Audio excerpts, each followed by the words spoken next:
Hey guys, we received this Pipishell bamboo bed tray table with foldable legs before test and try. So the use is like it says a breakfast table or the tray. You can just put it, on the bed and just eat up your stuff. So you have like a table. You can just sit easily and put in the stuff and do. So my impression that you can also use it for other different purposes. That is totally up to you. And you can see like this. I also have like a tray. You can also use it as a tray, and then you can just open up these legs, and this will become a tray. Very nice, like the bamboo top and. You can also use it to work with your laptop and the other things. So you can see like in the back.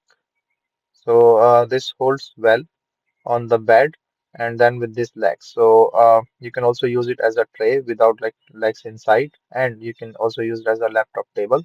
So it's a different use that you can do, and also do things. So it's a bamboo, it's a really portable one, and nice. You can just use the clean. You can just put on your legs easily inside, so that it's easy for you to do the stuff. So I like this design, and it's very lightweight and really easy to handle and put it anywhere you want.